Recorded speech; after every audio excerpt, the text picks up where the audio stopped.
foi essa preocupação que a gente tem com a caixa do órgão, né? Às vezes a gente não quer que a família veja essa caixa. E lá, uma vez saindo do UGOL, e o helicóptero estava ligado, o Corpo de Bombeiros, esperando no pátio do UGOL. E aí eu saí junto com eles, mas não dava para saber se tinha ou não tinha família, tinha que sair. E quando a gente saiu lá fora no pátio, eles estavam em cerca de 10 pessoas do lado de fora. Aí eu falei, ixi, é a família.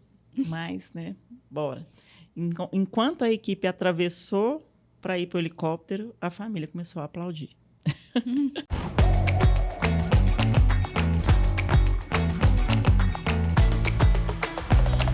Olá, seja bem-vindo a mais um Iconic Cast. Como você viu, o tema de hoje é muito importante. Vamos falar sobre a doação de órgãos. Vamos tirar várias dúvidas e trazer muitas informações importantes aqui para a nossa comunidade. E para isso, eu estou aqui com duas convidadas super especiais que vieram da Central Estadual de Transplantes aqui do estado de Goiás. Quase um trava-língua, né, minha gente? E para isso, eu estou aqui com a Eliana Saba, psicóloga da Central Estadual de Transplante. E também estou aqui com a Catiúcia Freitas, gerente de transplantes da Secretaria Estadual de Saúde. Meninas, obrigado pela presença de vocês, por ter tido um tempo, disponibilizar, né? Imagino que principalmente esse mês vocês estão mais corridas, né? Estamos um mês de conscientização em relação à doação de órgãos e esse é o nosso tema. Obrigado pela presença de vocês. Nós aqui agradecemos a oportunidade, mesmo que seja um mês corrido, é nesse mês que a gente busca essas oportunidades de estar esclarecendo falando sobre esse assunto. Sim, a gente agradece muito mesmo essa oportunidade, porque a gente precisa, né, usar esses espaços mesmo para estar falando sobre a doação de órgãos. Muito bacana. Eu vou conversando já que eu sei muito pouco ou quase nada sobre a doação de órgãos, né? Então, a gente vai ouvindo algumas coisas. Eu já morei um tempo fora do Brasil e vi que lá é diferente daqui e vou trazendo algumas dúvidas também sobre isso. Mas, de uma forma mais ampla, quando que pode acontecer a doação de órgãos? Por exemplo, a doação de órgãos só acontece pós-morte ou pode acontecer também durante a vida? Como que funciona isso? A doação de órgãos pode acontecer nos casos de morte encefálica. Órgãos só são doados após a morte encefálica. Existe também a possibilidade da doação em vida, que é um dos rins, parte do fígado, parte do pulmão. No caso dos tecidos, a medula óssea ela também é doada em vida. Então, são esses os casos. No caso de tecidos como as córneas, elas podem ser doadas após o coração ter parado, né? A gente chama de morte por coração parado. Então, essas córneas podem ser retiradas até 12 horas depois da parada cardíaca. Então, são essas possibilidades de doação. E quem pode ser doador de órgãos? Qualquer pessoa pode ser um doador? Sim, qualquer pessoa pode ser doador de órgãos, né, nessa questão de ser um doador vivo, né, de intervivo. E agora, né, quando é doador cadáver, é o que a Catiúcia disse, é na situação de morte encefálica, né, então tem que ter a determinação dessa morte encefálica, ou a córnea, que seria na situação de coração parado. Uhum. E, por exemplo, uma pessoa chegou a óbito, né, morte encefálica, ela já é automaticamente um doador de órgãos, né, ou não? Porque lá em Portugal, eu sei que tem essa questão que estava até tramitando aqui, né, para ter mudar essa lei em relação a isso. Lá em Portugal, todo mundo é doador de órgãos, a não ser que deseje, sua vontade seja o contrário. Aqui no Brasil, pelo que eu sei, você tem que desejar ser, né? No Brasil, a doação é consentida e não presumida. Né? Em 97, a legislação trouxe que a doação seria presumida, então as pessoas teriam que escrever na carteira de identidade se gostariam ou não de ser doadores. Então, nesse momento, nesse ano, o que aconteceu? A maioria das pessoas se declararam não doadores, né? Pelos mitos, pelos receios, com medo. Então, o Brasil teve que revogar essa lei e colocar o consentimento da família, que é melhor. Assim, nesse caso de hoje, na situação do país, é melhor o consentimento familiar. Por isso que a gente tem que trabalhar para que as pessoas conversem em casa, né, para deixar esse desejo manifestado, porque quem vai decidir é a família. Talvez, no futuro, aí, o Brasil avance para que tenha a manifestação de consentimento, igual saiu agora a questão da autorização eletrônica nos cartórios. Então, você manifesta o seu desejo de ser doador, mas mesmo assim a sua família ainda tem que autorizar. E como que acontece essa autorização familiar, né? O profissional de saúde vai lá falar em relação à morte do paciente e ele avisa para qualquer paciente, você desejo de ser doador de órgãos ou não, fica esperando ver se a família chega, como é que funciona? Na verdade, é o seguinte, depois da determinação da morte encefálica, né, aí os profissionais de saúde conversam com essa família, primeiramente vem o acolhimento dessa família, né, porque é um momento de dor, de perda do seu ente querido. Então, primeiro vem o acolhimento, depois que essa família já está acolhida, aí é falado sobre essa opção de doar ou não os órgãos. Aí a família vai estar decidindo, né? Sempre a gente tenta também resgatar qual que era a vontade do doador, né? Vontade da pessoa falecida e também como que ela era em vida, se ela gostava de ajudar as outras pessoas, né? Que isso acaba ajudando a família a ter esse discernimento de decidir sobre doar ou não os órgãos. E o que vocês encontram, assim, na experiência de vocês, a maior dificuldade em relação à família, em relação a decidir pela doação de órgãos? Tem alguma coisa, assim? Eu já ouvi muito falar, assim, culturalmente aqui no Brasil, o velório é com caixão aberto, né? E muitas vezes tem o receio de como que vai estar o corpo ali, né? Eu não sei se esse é um dos receios, o que é o mais comum. Seria, sim. E, na verdade, aqui em Goiás, a principal causa da negativa tem sido eles não querem doar devido à integridade do corpo, querem manter o corpo íntegro. Ou então porque ele não era doador em vida. E aí vem essas questões dos receios mesmo.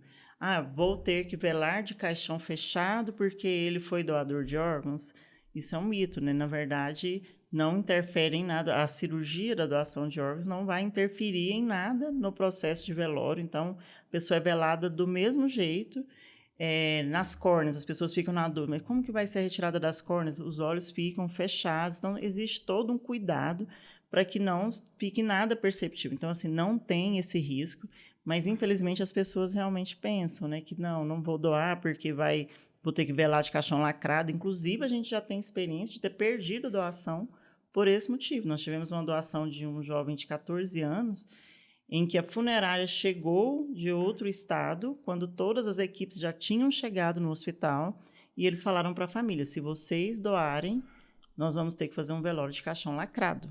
E a família desistiu da doação com todas as equipes aqui já em Goiás para fazer a captação. Então, esse desconhecimento, essa falta de informação, ela leva muitas vezes a esse tipo de situação. E essa informação ela é passada para as famílias no momento da entrevista familiar, até mesmo para desmistificar, né, esse mito. E qual outra dificuldade assim, que vocês encontram em relação a essa resistência dos familiares de pensar, né? Então, tem o caixão lacrado, tem alguma questão também religiosa, alguma que às vezes pode ser envolvida? As pessoas falam muito da questão da religião, né? Mas não existe religião contra. Essas religiões cristãs, elas pregam o amor ao próximo, né? Como princípio maior. Então, assim, não existe essa questão da religião. Até Testemunho de Jeová, as pessoas acham que o Testemunho de Jeová vai negar. Não, eles não são contra a doação de órgãos. O que a gente percebe muito que acontece é, às vezes, o milagre, né? Eu estou esperando porque a pessoa está ali num suporte artificial, então você vai visitar o seu parente na UTI, ele está quentinho, parece que ele está respirando, mas ele está num suporte artificial. Né? A parte encefálica, ali, a lesão neurológica causou a morte encefálica. Então, ele realmente só está sendo mantido por aparelhos, o que a lei permite até que seja desligada após a confirmação do diagnóstico. Então, o que a gente tem muito é essa questão, não, eu vou esperar porque o coração ainda está batendo, mas eu sempre gosto de citar, inclusive recentemente na nossa abertura, a mãe, né, que deu depoimento, ela disse sobre isso, né, e se o milagre que eu gostaria, né, que acontecesse para mim, eu agora vou promover esse milagre para outras pessoas. Então, a gente já teve outras famílias que também falaram nesse sentido. Eu vim esperando por um milagre, mas não sabia que o milagre seria o meu filho na vida de outras pessoas. Então, talvez, assim, do lado da religião, a gente sempre fala para pensar nesse aspecto, né? De que você pode deixar e ressignificar esse momento da morte. E uma questão que eu gostaria de acrescentar é que é muito importante, quando a gente fala de resistência das famílias, o papel dos profissionais de saúde. Ele é mais importante, talvez, do que a própria conscientização que a gente faz. Porque uma família que não entende o que é morte encefálica, ouvindo no rádio, assistindo uma entrevista, ela vai entender se ela for bem orientada dentro da unidade hospitalar. Então, por isso que essas etapas do diagnóstico de morte encefálica, elas devem ter uma comunicação efetiva dos profissionais. E a gente tem focado muito, a Central de Transplantes, em treinar esses profissionais de saúde, né, para que eles possam acolher e fazer com que essa família, né, compreenda. Não se fala em doação se a pessoa não compreendeu a morte encefálica. Primeira pergunta que nós fazemos, né, Eliana, quando vai fazer uma entrevista, é: você compreendeu o que o médico disse? Você entendeu? Porque se a pessoa não entendeu, não adianta a gente falar. Então, o primeiro passo é a gente treinar os profissionais de saúde. Porque se um profissional de saúde ele não acredita no processo, esse processo não vai dar certo. Interessante que você falou que é entender a morte encefálica, né? Nós somos da área da saúde e às vezes fica assim, nessa questão de até ter vergonha de dizer que não entende completamente, né? Então, eu queria dar a oportunidade, já que nosso público, a maioria da área da saúde, explica pra gente o que é morte encefálica, para que ninguém que assista o episódio, né, quando estiver diante de uma situação dessa, poder compreender, né? Não, então, a morte encefálica é realmente a sensação... Você vai explicar melhor. Então. Enfermeira, eu sou psicóloga. É melhor você falar. Então, a morte encefálica, ela é a morte propriamente. O que vai acontecer? Vai ocorrer uma lesão neurológica irreversível, geralmente causada por um AVC, né, que é a principal causa hoje de morte encefálica no Brasil, por um traumatismo crânioencefálico, seja por acidente, seja por queda, seja por um tiro, né, na cabeça, ou então uma encefalopatia, que é a falta de oxigênio. Então, o primeiro exame que a gente vai ter em mãos, né, depois dos sinais ali evidentes, que é a midríase, sinais da ausência dos reflexos, é uma tomografia mostrando que tem uma lesão neurológica irreversível. Então, o protocolo de morte encefálica no Brasil, ele é um dos mais rigorosos, a legislação é uma das mais rigorosas do mundo. Então, se, por exemplo, Estados Unidos não faz exame complementar igual nós fazemos. Lá faz os 2 testes clínicos, o teste de apneia, e não faz o complementar. Aqui no Brasil tem que fazer 2 testes clínicos que têm que ser feitos por médicos capacitados. O que é essa capacitação? Esse médico tem que ter feito 10 exames de morte encefálica durante essa vida profissional dele ou ter feito o curso. Esse curso ele é de acordo com a resolução do CFM, a Central de Transplantes promove também. Esse ano a gente já fez 2, vamos fazer um 3º agora no final do ano. Então, esses médicos têm que estar capacitados e importante a gente ressaltar que todas as etapas a Central de Transplantes acompanha. Então, a gente arquiva todos esses documentos para comprovar que, por exemplo, ali a gasometria é compatível com morte encefálica. Então, todos esses exames ficam arquivados. Então, uma das perguntas que a gente ouve das famílias um dos questionamentos mas eu conheço uma pessoa que ficou assim 10 anos, levou ele para casa e ele acordou. Não, é coma. Coma é diferente de morte encefálica. O coma tem reflexo. Na morte encefálica, cessou os reflexos, existe uma lesão irreversível, existe a morte propriamente dita. Tanto é que o horário do último exame é o horário do óbito. A gente sempre leva nas palestras 2 exemplos, que é o Gugu Liberato, né, que morreu ali depois de uma queda. Ele teve morte encefálica, ele foi doador de órgãos nos Estados Unidos. E temos o Schumacher, que é uma pessoa também pública que sofreu um acidente grave, um traumatismo craniano gravíssimo e que ficou em estado vegetativo, em estado de coma. Então, é diferente. E acordou ano passado, né? Dizem, né? Mas não apareceu. Essas notícias são sempre... essas notícias são... Então, é diferente, né? Coma. O coma ele é diferente da morte encefálica. O que a gente tem para explicar é que morte encefálica é morte. Então, quando o médico conclui ali, para ele chegar nessa conclusão, passou-se por várias etapas, né, que são comprovadas e, detalhe, a família tem direito de levar um médico de sua confiança para acompanhar. Às vezes a família tem dúvida, fala, não, mas eu quero trazer um médico da minha família para acompanhar. Ele pode. Nós temos situações em que a pediatria do UGOL, por exemplo, geralmente eles fazem o exame com a família do lado. Os médicos vão explicando para a família as etapas do exame, porque a família é UTI humanizada, a família fica ali dentro. Então, eles explicam. Faz uma diferença, né? Traz uma segurança para a família, apesar de ser extremamente difícil, traz uma segurança para a família de entender aquele processo de morte encefálica. E essa questão do profissional está sendo... A família está acompanhando o profissional, acho bem interessante, né? Porque acho que você acabou de ter a notícia ali da morte, né? Morte encefálica é a morte, né, do paciente. E alguém já chegar e falar assim, doação de órgãos, parece até que o profissional tem um interesse naquilo, né? Mas, na verdade, ninguém está ganhando com aquilo. Nenhum profissional de saúde está ganhando com a doação de órgãos, né? Mas tem uma consciência que esses órgãos podem levar a mais vidas, né? Por isso que a gente fala que, em primeiro lugar, o acolhimento a essa família, né? Então, é importante a participação da família nas etapas, a cada exame clínico, né, cada exame que for realizado na determinação de morte encefálica, a família ser comunicada, explicar tudo certinho para ela, que isso faz toda a diferença na hora que realmente fechou o protocolo e que a gente vai estar falando sobre a doação de órgãos, né? Então, e até mesmo assim, pesquisas apontam que se essa família for acolhida desde o início, desde a entrada mesmo no hospital, ela tem mais chance de estar aceitando essa doação, né, de ser a favor da doação de órgãos, do que quando realmente a família não tem esse acolhimento no hospital. Então, entra a importância do treinamento da equipe de saúde. E você né? citou uma questão aí que acontece, e com frequência, né? Às vezes, a equipe, na ansiedade, né, de já saber que uma morte encefálica, quando você começa o protocolo do diagnóstico, ele dificilmente não vai dar ele vai caminhar para confirmar o diagnóstico.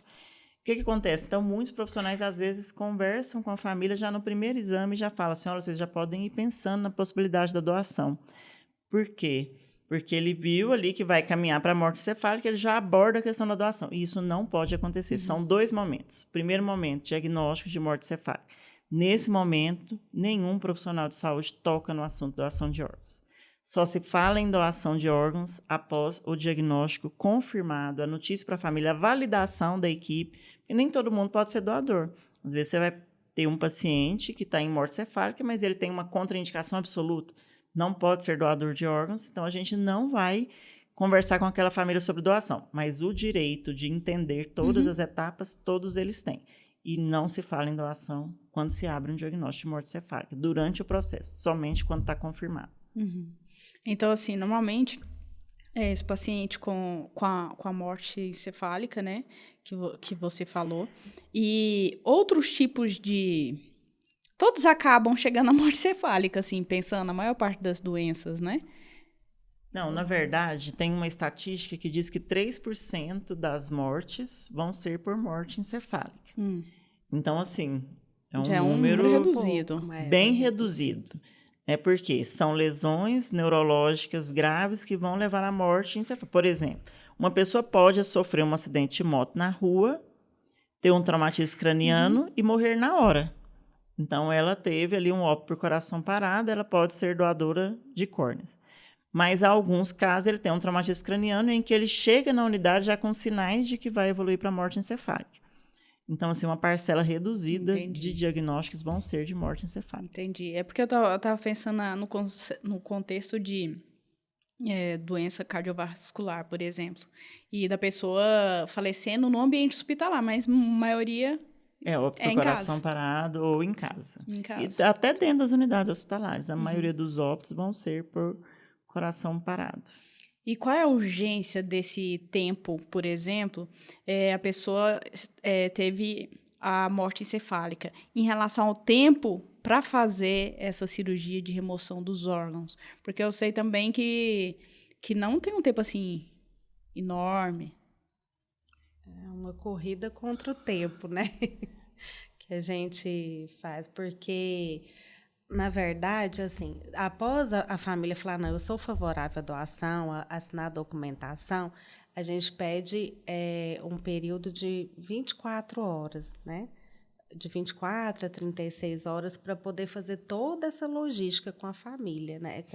Na verdade, com o doador.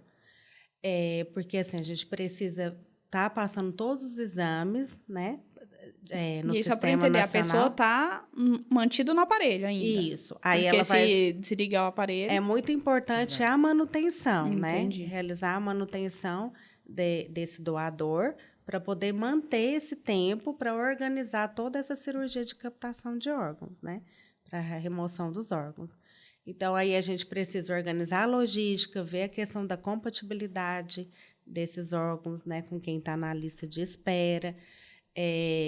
Como, por exemplo, coração, a gente não faz transplante de coração aqui em Goiânia, então vem equipe de fora para fazer a captação. Às vezes também outras equipes, a de fígado, vem de fora.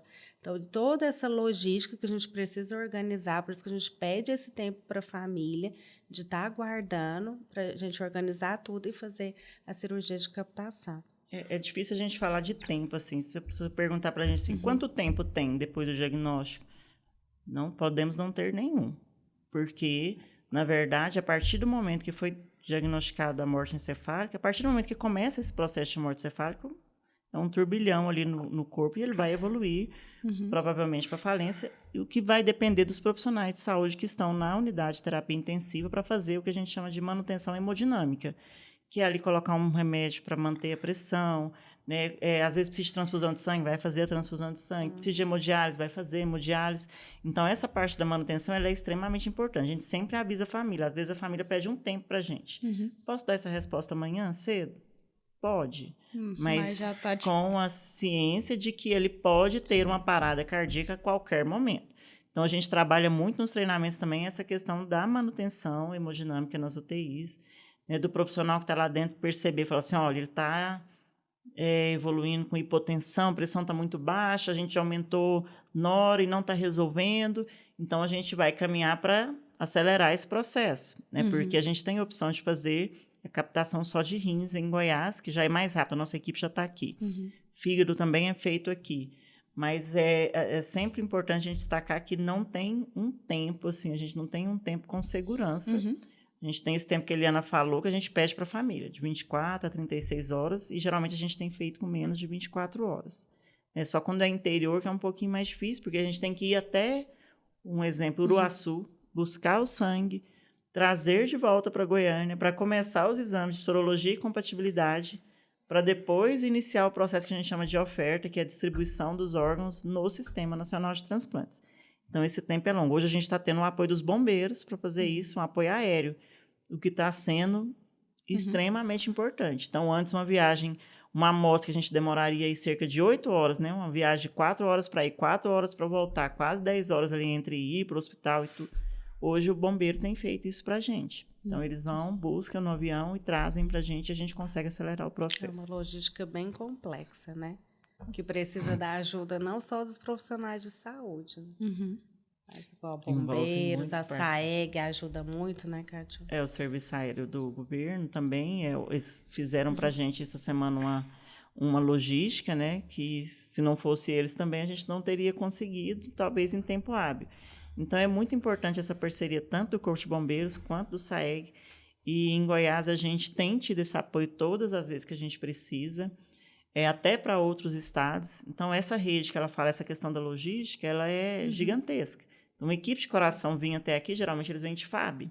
Então, quem articula esse transporte é a Central Nacional de Transplantes. Por quê? Porque depois que retira o coração, ele tem 4 horas para ser transplantado. Então, você não vai... Nossa, tem 2 cirurgias, né? A de remoção e a de colocar em 4 horas. Exatamente. Então, tirou o coração ali, ele tem 4 horas para estar dentro de outra pessoa. Então, por isso que esses processos a gente chama batedor, às vezes, da PM. Hoje a gente tem o Garra, né, que é do Corpo de Bombeiros, que todas as vezes a gente precisa transportar um coração aí, eles estão à frente das ambulâncias para abrir o caminho. Então, é muita gente envolvida. Então, todo mundo que a gente... Os aeroportos, né? Essa semana, uma pessoa da Gol Infra entrou em contato comigo para falar, olha, a gente conseguiu homologar o aeroporto de Uruaçu para funcionar à noite, que faz toda a diferença. Antes não funcionava, então as captações da noite teriam que acontecer de carro. Então, hoje a gente vai ganhar um tempo. Então, é muita gente empenhada para fazer com que o processo aconteça. E eu já pensei em outra Outra dificuldade que a família pode enfrentar em relação a aceitar, aqui vocês falando, desse tempo de 24, 36 horas, né?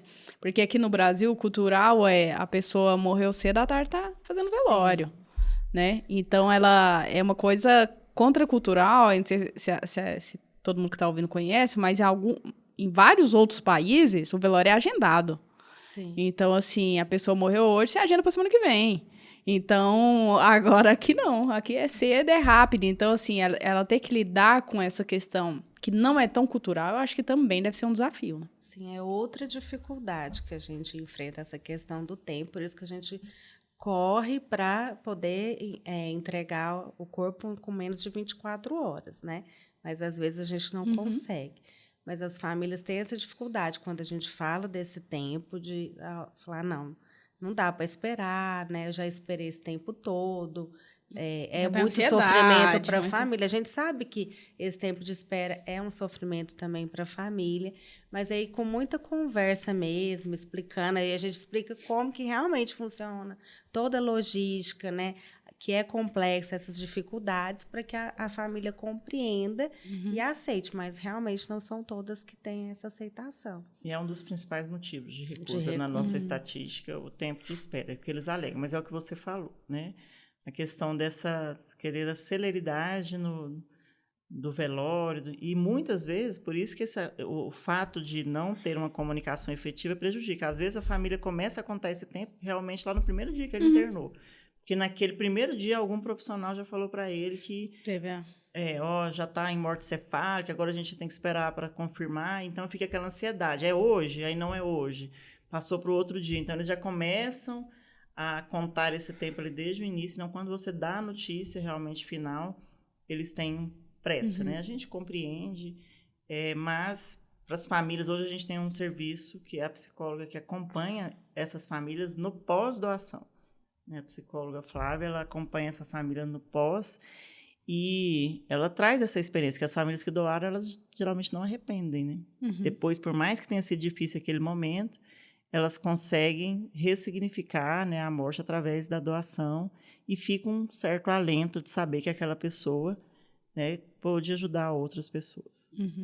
Bem interessante. E, assim, em relação a uma doação de órgãos, uma pessoa que teve morte encefálica, quantos órgãos ali, em média, ou quais são os principais que normalmente são doados, né? Então, a gente falou de córnea, rins, coração. Pulmão, né? O pulmão pode ser doado para 2 pessoas.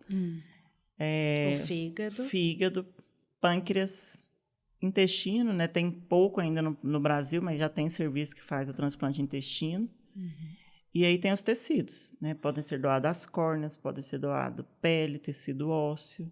Aqui em Goiás nós não temos o banco de pele e o banco de tecido ósseo, mas nós temos o banco de tecido ocular. Então, pode ocorrer. As córneas vão para 2 pessoas, os rins são 2 rins, vão para 2 pessoas. Né? O pulmão geralmente vai para um receptor, mas também pode ir para 2 receptores. Então, a gente costuma usar a hashtag 1salva8, né? Mas pode ser mais do que isso. Eu acho que é uma média de 8 a 10, né? Isso. Nossa, é um impacto muito grande na vida de cada pessoa que está recebendo ali, né?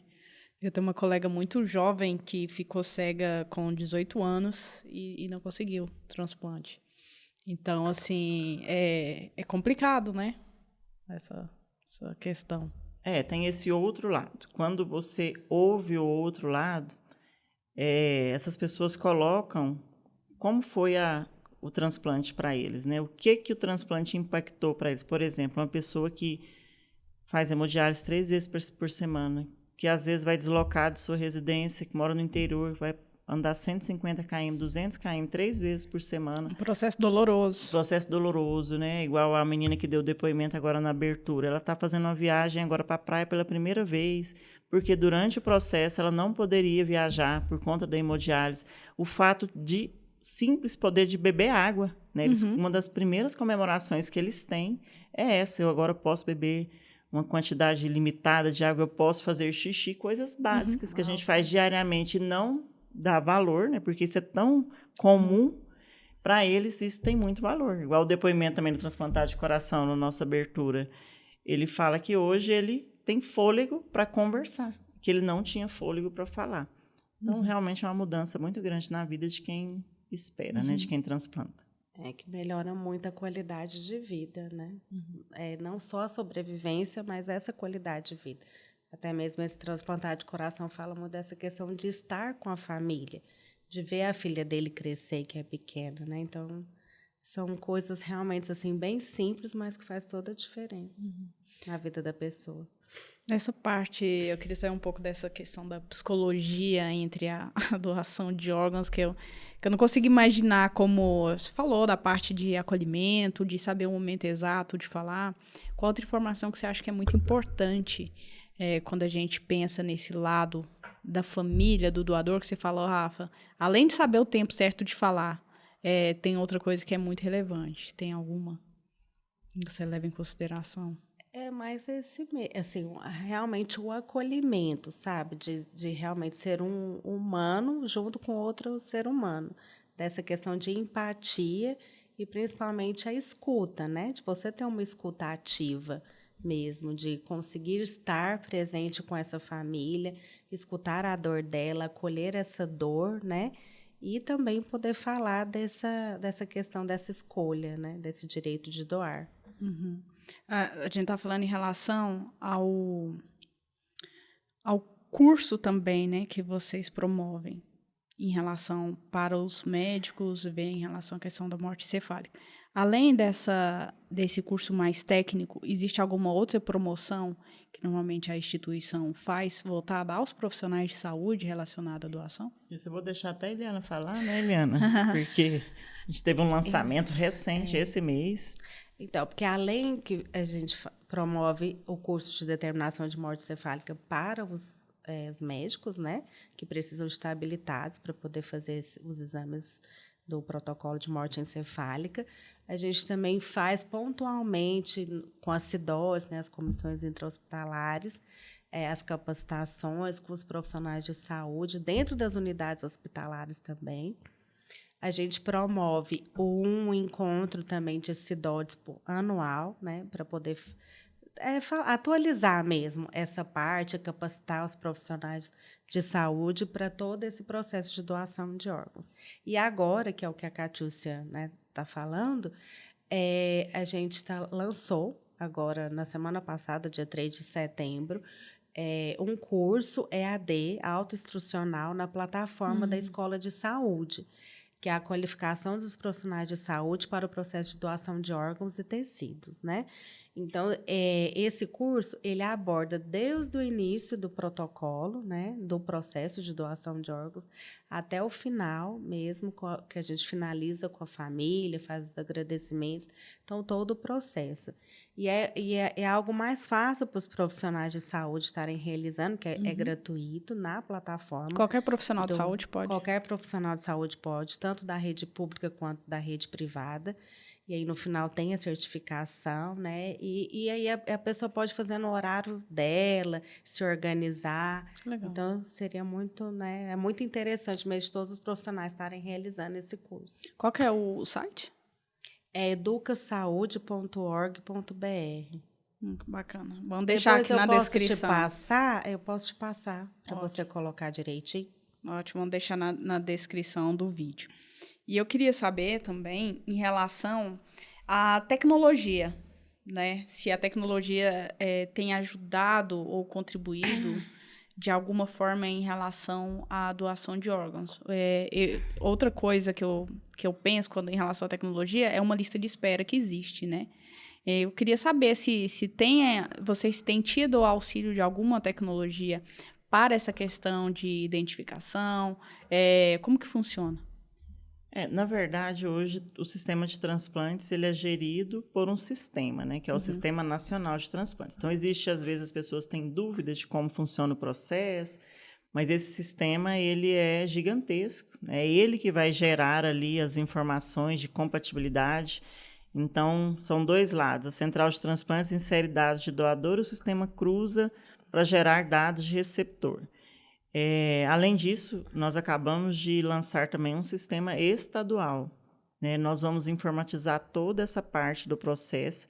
Então, o que vai acontecer, por exemplo, um médico vai receber até no seu próprio celular uma notificação do sistema que tem uma oferta né, para ele responder se ele aceita ou se ele não aceita, para ele avaliar o doador. Então, a gente está caminhando para modernizar essa parte do sistema, de incluir todos os hospitais, vão poder inserir também as informações. O lançamento agora foi dessa parte de credenciamento das unidades para transplante, mas o próximo vem a parte das unidades hospitalares. Então, dentro das unidades, os próprios profissionais vão poder inserir as informações que já vão ser compartilhadas automaticamente com a central de transplantes. Então, o que a gente tem hoje, assim, em relação a sistema informatizado, até dentro desse sistema vai ter o uso da inteligência artificial, né, para estar esclarecendo dúvidas para a população. Então, a gente ainda não está nesse modo, mas vai chegar a fase em que a inteligência artificial também vai ser utilizada para tirar dúvidas aí da população em relação a esse processo. Mas, em relação ao sistema, é isso. É lógico que, em relação à tecnologia, a gente pensa em outras coisas lá no futuro, né? Igual, às vezes, a gente vê uma notícia de um drone transportando um órgão lá fora daqui, né? Então, assim, talvez se caminhe para ter outros tipos de tecnologia para esse tipo de logística, né? Mas isso tudo ainda em fase de construção.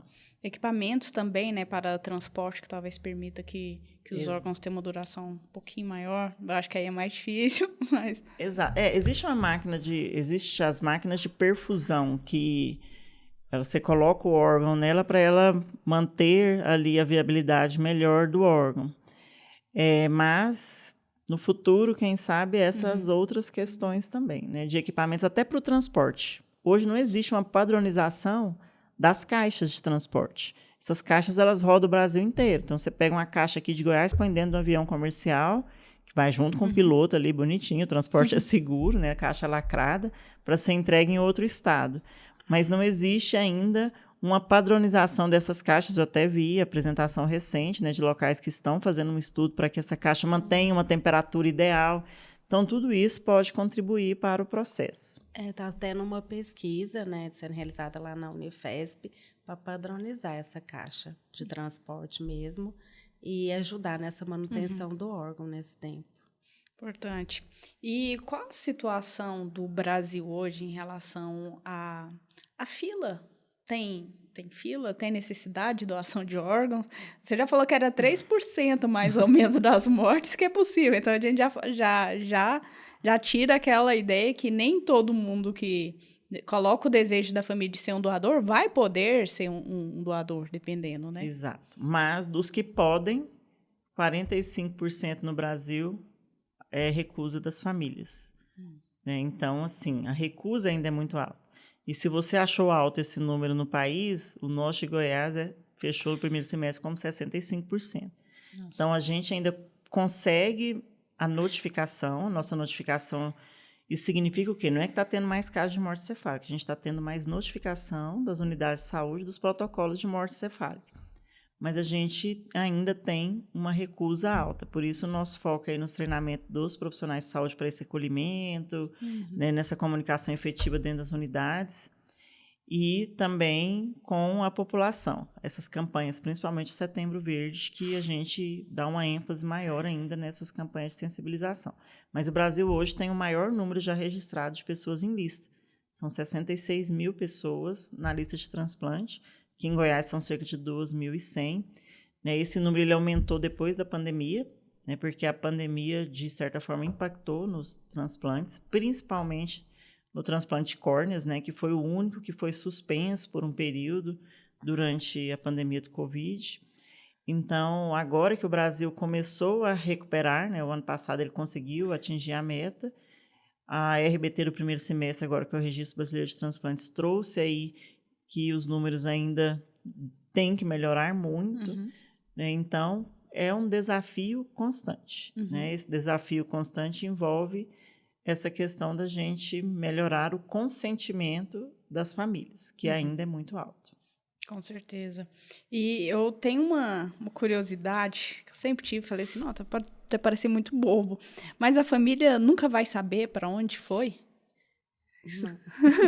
Olha, Não vai virar um filme da Netflix, isso? Nunca é uma palavra forte, né? Mas, em geral... Por nós, não. Pela Central de Transplantes, eles nunca vão saber, porque a legislação traz essa questão, que a gente não pode promover esses encontros. Mas hoje existem redes sociais, existem noticiários. Então, a gente já viu famílias que viu a notícia aqui e viu a notícia ali. Então, assim, ó, transplante em tal hospital, doação em tal hospital, então eles acabam vinculando e vai atrás e mexe. Com a internet, né, tá muito mais fácil deles encontrarem, assim, se pesquisar, acaba encontrando.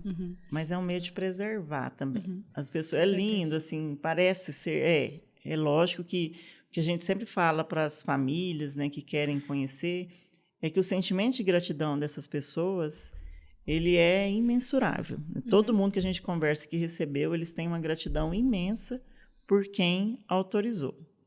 Né? Mas existem algumas questões por trás disso. Talvez a família que doou não quer ter um vínculo com quem recebeu, ou vice-versa, a família que doou quer agora morar perto de quem recebeu, porque ela está ali com o coração de um filho. Exato, estabelecer uma conexão que às vezes... Outras situações também, né? Às vezes a pessoa quer até fazer parte da herança.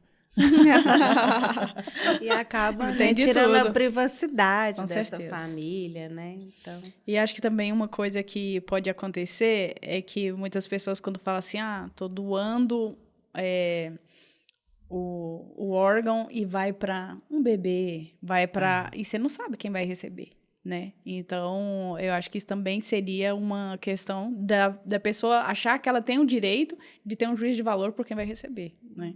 Então, realmente é complexo. Principalmente criança, é uma preocupação maior ainda, né? Porque eu já acompanhei casos de criança em que o parente encontrou o receptor e foi em outro estado encontrar o receptor. Né? E, assim, receptores eram pessoas de situações financeiras bem diferentes.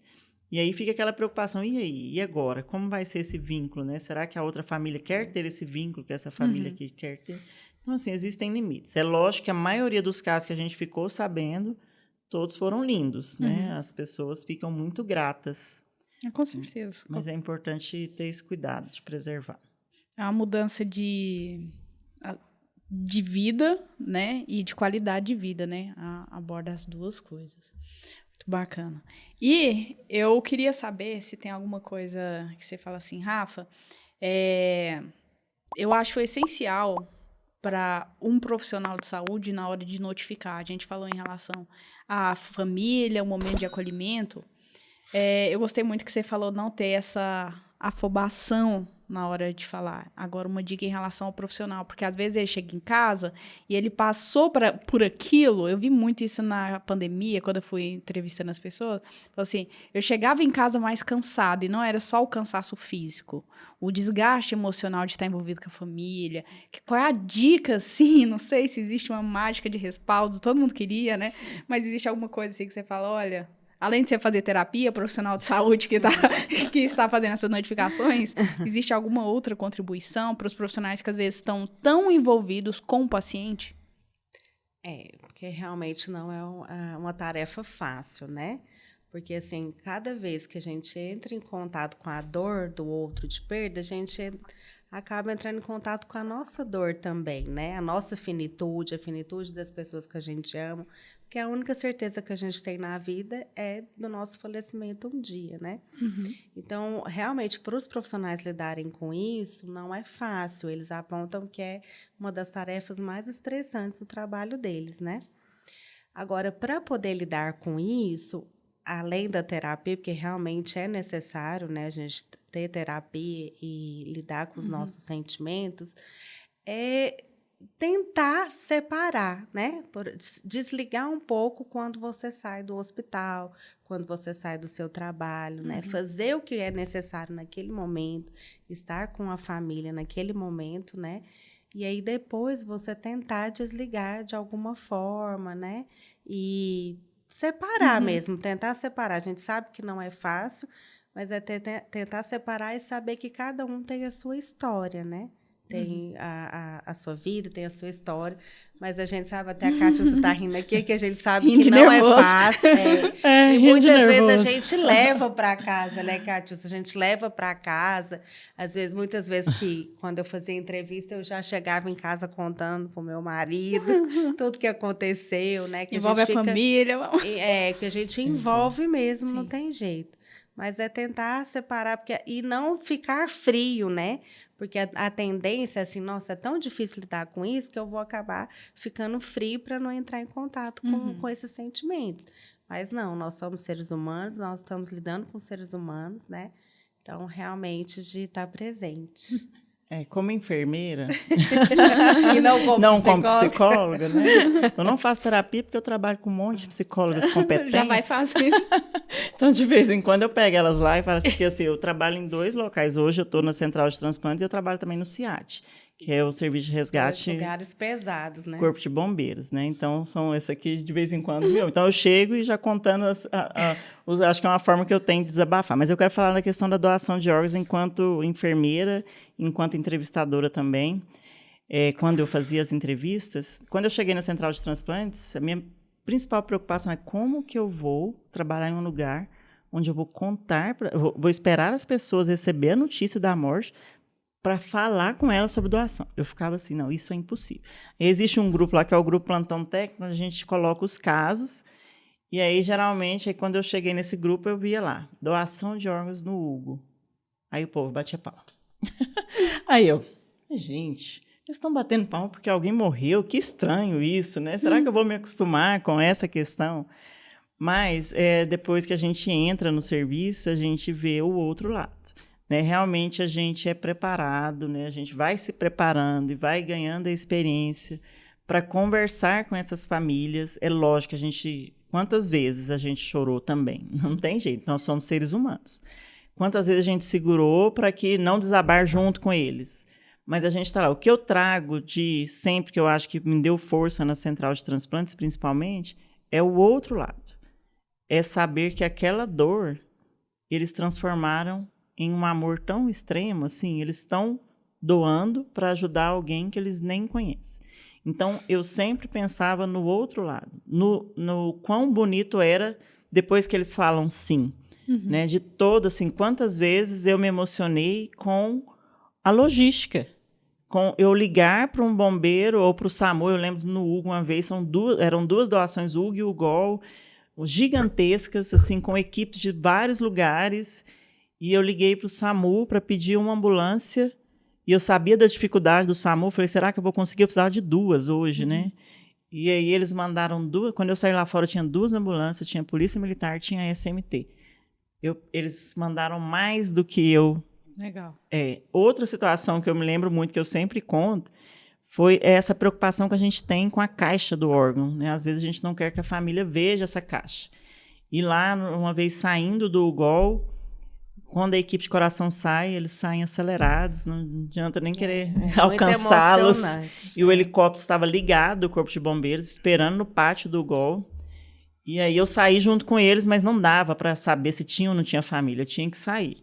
E quando a gente saiu lá fora no pátio, eles estavam em cerca de 10 pessoas do lado de fora. Aí eu falei, ixi, é a família. Mas, né, bora. Enquanto a equipe atravessou para ir para o helicóptero, a família começou a aplaudir. E assim, foi emocionante, foi um dia que eu não esqueço, e foi um dia que todos que estavam ali no pátio do UGOL se emocionaram, foi muito lindo. E nesse dia a família falou para mim no final, é isso, ame mais, né, abrace mais, façam tudo que vocês puderem enquanto eles estiverem vivos. Assim, então, as famílias nos dão lições. A doação de órgãos ela é muito bonita. Então, eu acho que o que consola a gente, né, profissional de saúde, no processo de doação, é isso. É conviver com esses 2 lados. Morte e vida, mas um sentimento ali diante, um ato tão nobre diante da morte, que faz com que o nosso coração fique bem aquecidinho. Nossa, muito emocionante. A gente aprende muito mesmo. Com cada família doadora. Com certeza, cada história, né? E cada pessoa que está recebendo do outro lado, a equipe médica também, correr para fazer cirurgia num tempo assim. Meu Deus. São pessoas que, igual às vezes a equipe de Brasília vem de ambulância, né, passa por uma cirurgia aqui, 4 horas de cirurgia e tudo, depois retornam de ambulância. Então, você vê, assim, que os profissionais, eles realmente estão ali 24 horas, né, esperando o telefone tocar, para tentar. Já receber ligação de médico praticamente chorando. Falou assim, meu receptor precisa de ser, porque ele ia ser priorizado, né? Eu preciso que vocês ajudem o máximo que vocês puderem, porque meu receptor está morrendo. E aí a gente correr atrás e fazer de tudo para que aquela cirurgia acontecesse. E você vê as coisas acontecendo, você nem acredita. Você fala, nossa, está tendo uma doação agora, justamente uma pessoa O positiva, compatível com um menino que está morrendo. Então, assim, é muita emoção. Porque tem vários fatores, né? A gente está falando assim em relação à compatibilidade. Exato. Aí eu falei de uma questão da priorização, né? Eu citei aqui um caso de uma pessoa que está morrendo. Esses casos, eles passam para o topo da lista. São os únicos casos que são priorizados. Mas, para ser priorizado, ele tem que comprovar. Por exemplo, ele fez um transplante de fígado e rejeitou agora de imediato, 2 dias depois. Ele já vai entrar de novo, porque se não colocar outro fígado, ele vai morrer. Da mesma forma, coração. Então, tem os critérios para priorização de coração. Agora, os outros, por isso que as pessoas às vezes questionam, mas por que tem gente que fica... tanto tempo na fila? 2 anos, 5 anos, a gente fica 7 dias, 10 dias. Compatibilidade. Rim, por exemplo, envolve compatibilidade genética, HLA. Então, não é só uma questão de posição na lista. Existe não adianta a pessoa que está na lista de rins me perguntar qual é a minha posição.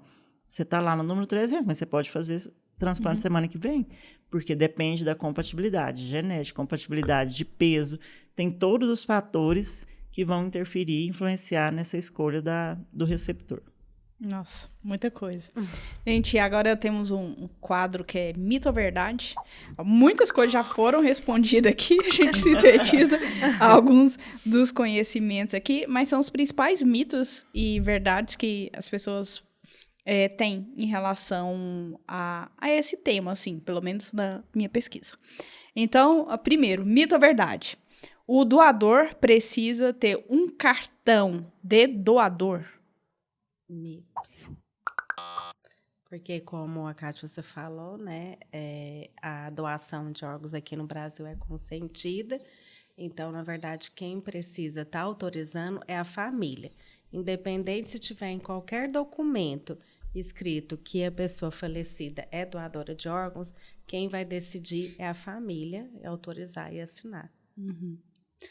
Mito ou verdade? O custo do transplante é pago pelo doador ou pela família? Mito. Na verdade, todo o procedimento de doação ele é custeado pelo SUS. O que as pessoas têm que entender é que a pessoa pode fazer um transplante na rede privada ou por convênio. Os convênios cobrem os transplantes também.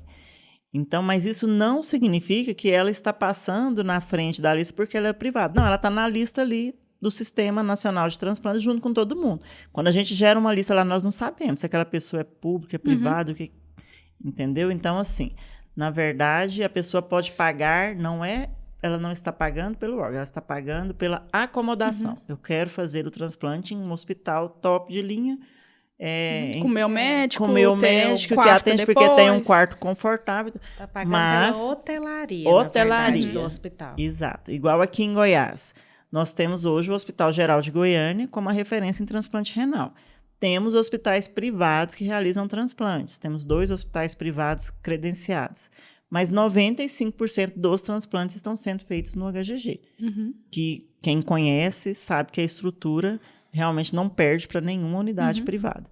Então, é escolha também. Hoje o paciente, eu sempre acho importante falar, córneas, por exemplo.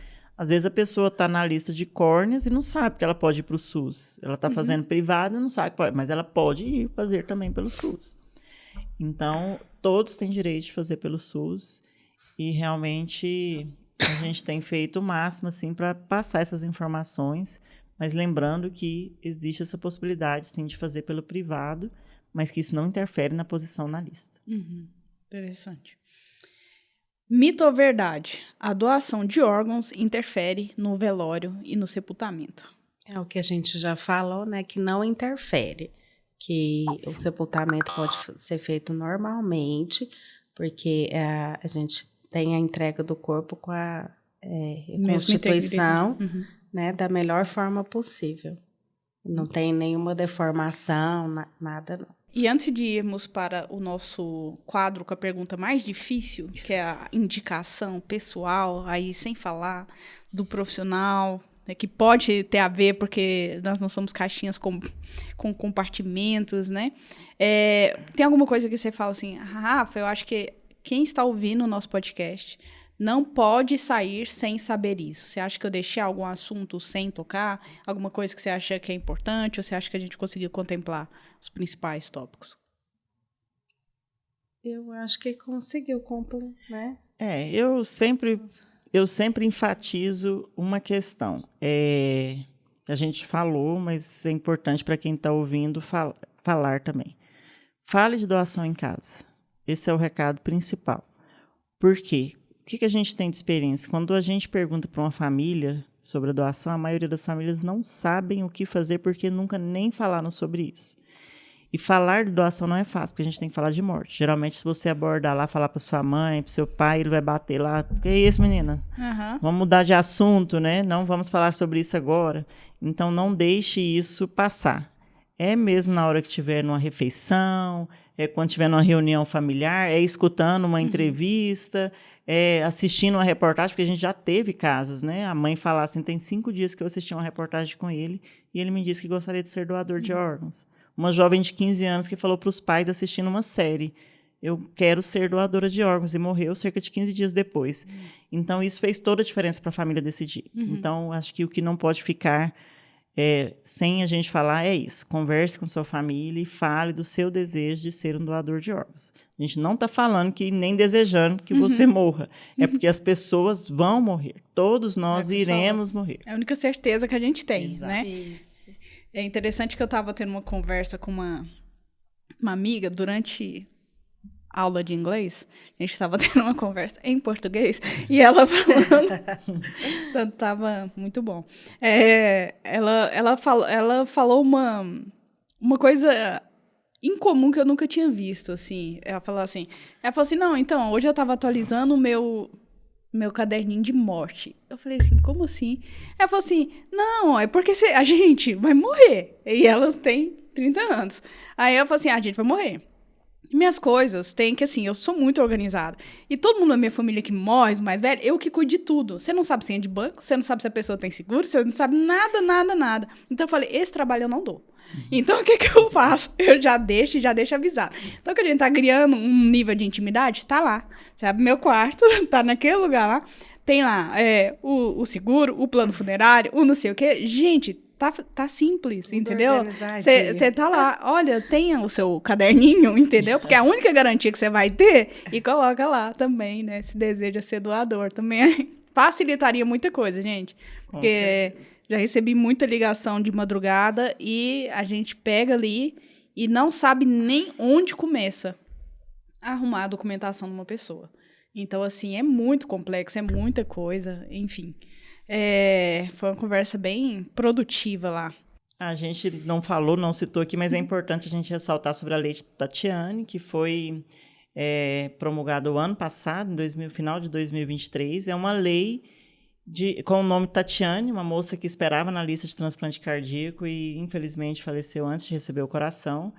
Mas hoje tem uma lei que fala do incentivo para que esse tema seja trabalhado dentro das instituições de ensino, das escolas, né? Para que tenha também a semana voltada para as ações de conscientização, principalmente dentro do mês de setembro.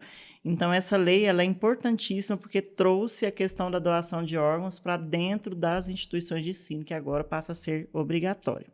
Que bacana, né? Ensinar já os profissionais enquanto eles estão ali no período próprio de aprendizado, né? Exatamente. Então, ali na parte ali, seria das faculdades, das pós-graduações Comunidade também. escolar em geral, tanto as instituições escolares quanto as instituições acadêmicas. Que seria, na verdade, não só para profissionais de saúde, Deus realmente, assim, sabe, do ensino infantil, ensino fundamental, e já ir apresentando essa cultura, né? Essas informações a respeito de doação de órgãos, mas de acordo com o que essa criança consegue entender. Então, tem até uma apostila, todo um manual, explicando como que os professores podem estar realizando isso. Interessante, né? Que as próximas gerações já venham com menos mitos e mais abertos. Isso. Bacana. Indicação. Podemos.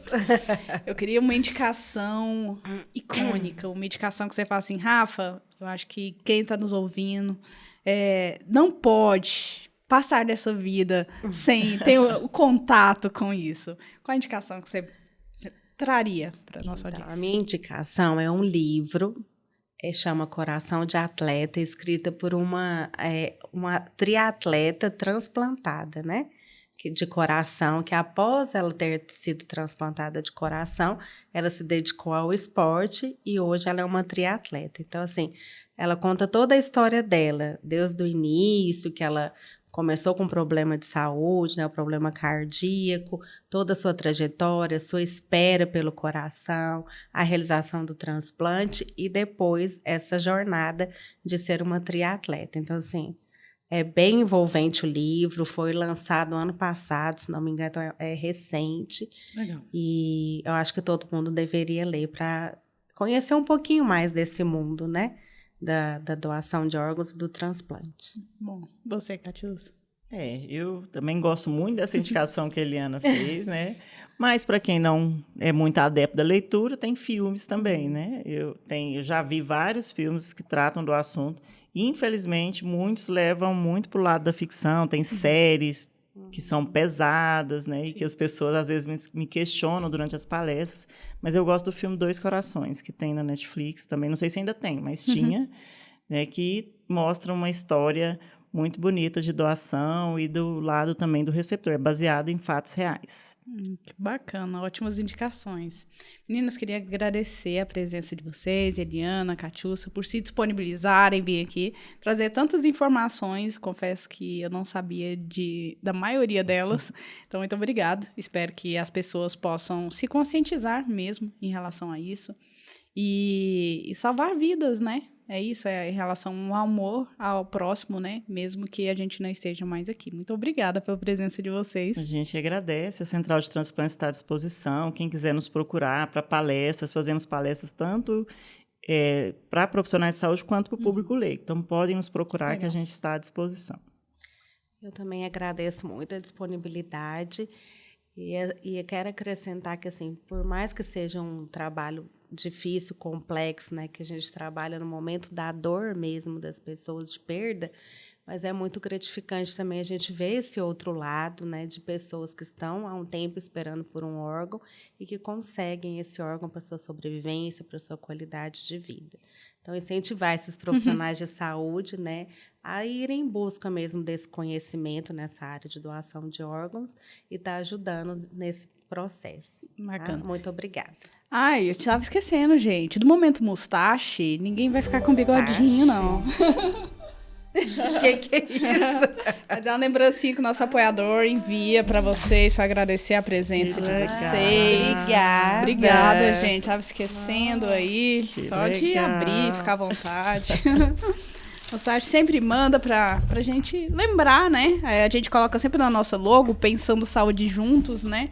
Então, a nossa canequinha da Iconic. Que linda! Que chique, obrigada. Gente, obrigada. E para você que ficou conosco até aqui, não esqueça de se inscrever no nosso canal e todas as redes sociais que a gente foi falando, o link, Central Transplante, está tudo aqui na descrição do vídeo. E, como dica final, vamos só arrematar aqui. Não deixe de expressar a sua vontade para a família. E é isso, até a próxima.